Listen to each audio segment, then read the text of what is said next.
welcome back guys to Stonevania. I'm Joe, and yes, I'm not in the hole. I had to get out, get some fresh air, touch grass. And we are starting right off with a build. It's a factory, so hit the time-lapse mode. Let's go!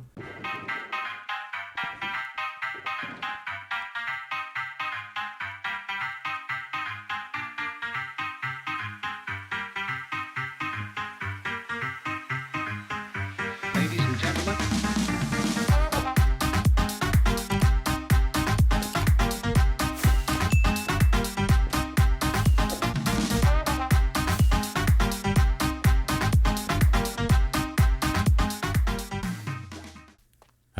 The donkeys. Of course I had to get some donkeys who are carrying the wagon. And I tried to, or actually it looks like, you like it here? It looks like it works that I put honey down there and carpets on top, and they are actually staying at the spot where I left them. I'm not sure if it's due to that or they are normally staying. Normally they walk around, so that works out pretty well. And that is our factory. Done and dusted. A lot of armor stands included here for more or less the windows up there as well. I added a few scaffolding for the pillars to make it more seem more like it's been worn out. It's quite an old factory. We got us the wood, the lumber here on the outside, and let's take a look in the inside. As there is a hard working Larry is back at work, and he switched on the factory, the machine, and is working hard. So this is actually a working conveyor belt, which I'm really happy, proud about, as I designed it myself. It's just more or less armor stands with a beehive upside down, and it's just inside the honey block, and it's being pushed around and around. It's really good. We got a crane putting up the iron or the material. It's being processed and put into the boxes, the packages which are being carried out. All right, let's switch that off, and it's coming to the stop. All right, you're hardworking. Well done, Larry. Keep the work up. See you later. So it's been nice being outside in the fresh air, touching grass, but I think we have to go back and finish up the redstone for the game Spiritbound. So let's crack on with that. I think it's time for another time lapse to quickly sum up all the process we did for the game. So let's go.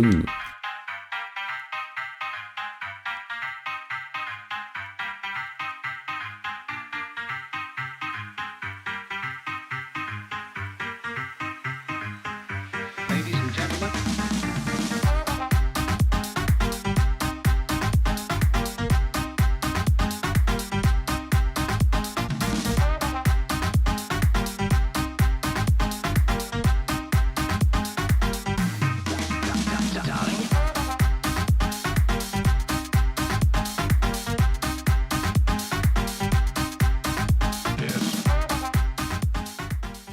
It is complete. The redstone mess is finally done, and we are ready for bug testing.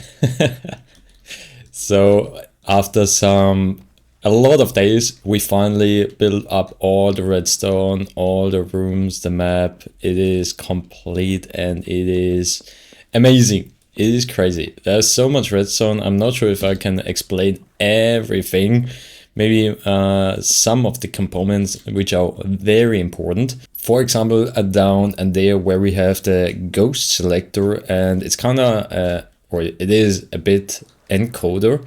So a very simple contraption. We have the ghosts in here with a fancy texture for each of the 15 ghosts, and then one of them is by when the game is started, one is dispensed.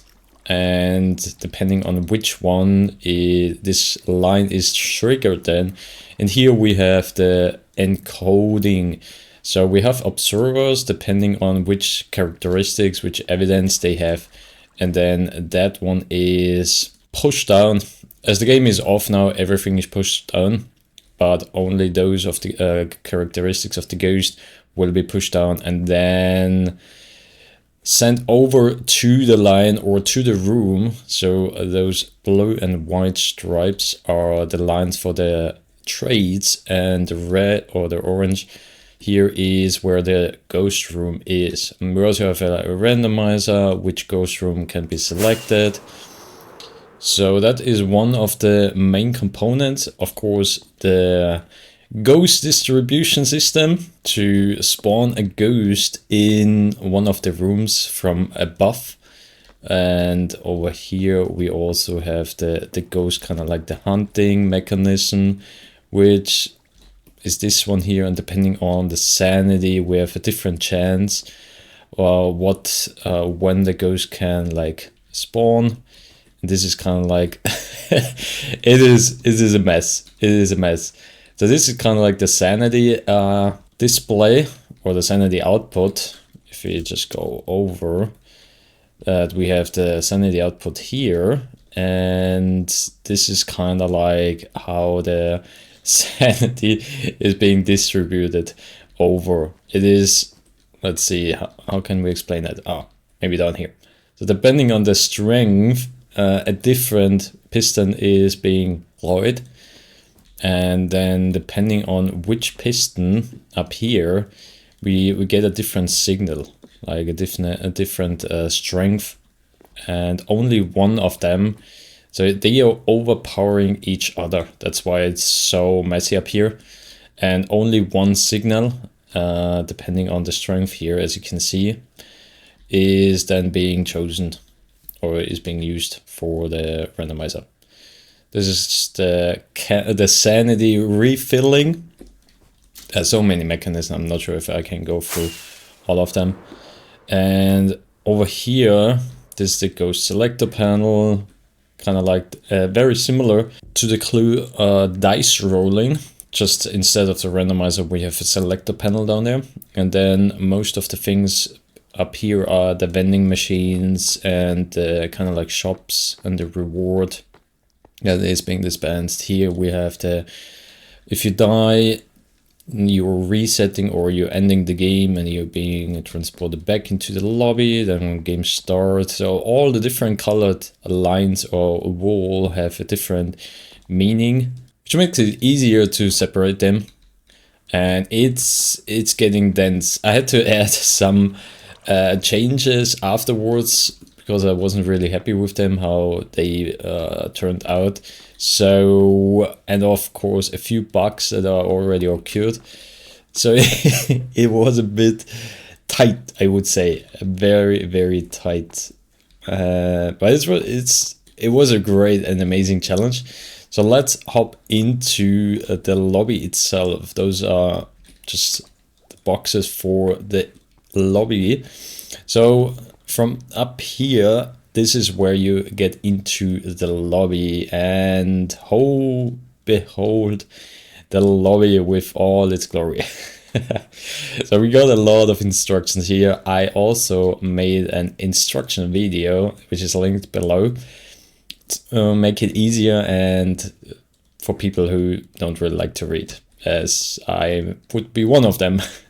We got the lockers for the stuff of people, and then we have the tier talismans. We got tier 1, tier 2, tier 3. That is kind of like a system where you level up to get another tier when you got 10 fragments, soul fragments. And kind of like these ones here. Oh, was not a good throw. There we go. These are the soul fragments, which you will earn if you successfully found the ghost and survived, of course. And then you kind of need to get a 10 for each level up or upgrade of your tier or of your talisman. And then finally, kind of like a phasmophobia, where you can prestige and you earn a badge. And then you start with tier 1 again. And these are the badges here, custom made by the one and only show. What took me quite a while for them to be made, but it's more or less the same kind of design, and just I just changed the the writing and the color from investigator to detective, and then finally exorcist. I think 3 badges, like 3 prestige, are more than enough. Over here we have the candle shops, the vending machines, which are tier based, so you have to unlock with your talisman the shop, otherwise you can't shop at that one. Then here's where you respawn, and if you fail to set the spawn, you just press this for manual reset. Also, sometimes you can find a haunted bone inside the map, and you exchange them here for some spirit coins, which you will earn, and also you need them. They look like this. So better, yeah, there we go. These are the spirit coins, which you will earn, and by successfully completing a contract, and you need them for buying candles and also for the entrance fee. Here we have the lovely Joe pointing at this to set your spot. So I hope this is visually like inviting to, okay, there's a yellow sign, yellow wool blocks surrounding. Maybe I change that for something that is more like inviting, and pointing at it to set your spawn before the game. Over there, this is after the game. So when you leave the game, so when you die, you don't spawn here and accidentally shut off the game. Then we have the reward output, kind of like here you put in your coin and then you start the game. This is where you confirm the guess after the game. All right, so let's get into the controller. I'm just gonna make my way through here, and this is the control room. I'm really happy how that one turned out. It looks so good. So over here we got the sanity display, which is decreasing the lower you're in the map, and also you get a mat pot where you put in the candles to refill your sanity. Over here we got the locks, because you're only allowed to take 2 evidence items, which are being dispensed here, into the map. So you actually have to go in and out. Kind of like the same with Phasma, that you are limited of how many items you can take with.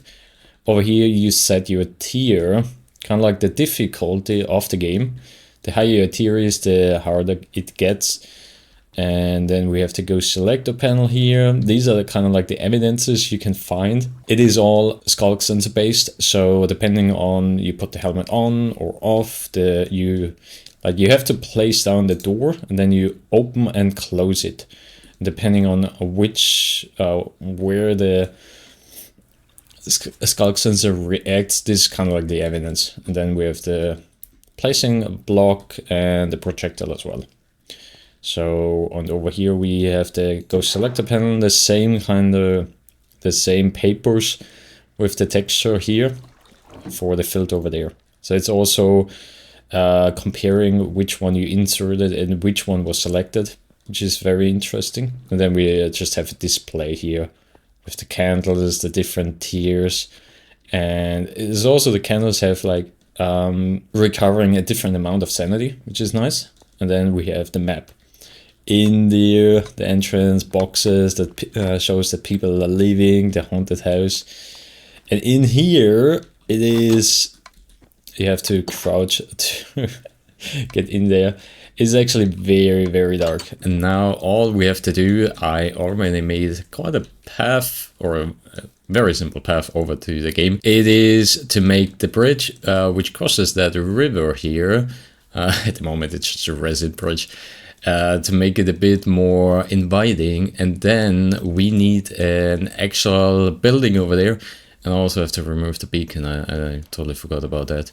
It's kind of obstructed, is obstructing the view here. So yeah, time for, I think it's just one time lapse. The bridge is not that big, and I already got all the material collected. So we are heading off with time lapse here. So let's go.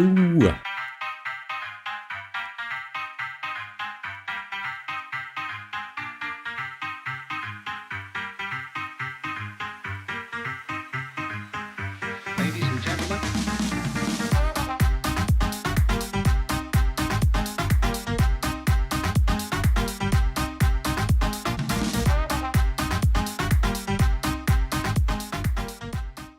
Alright, the bridge is done. A very simple one and not very fancy. The fancy stuff is just right behind me.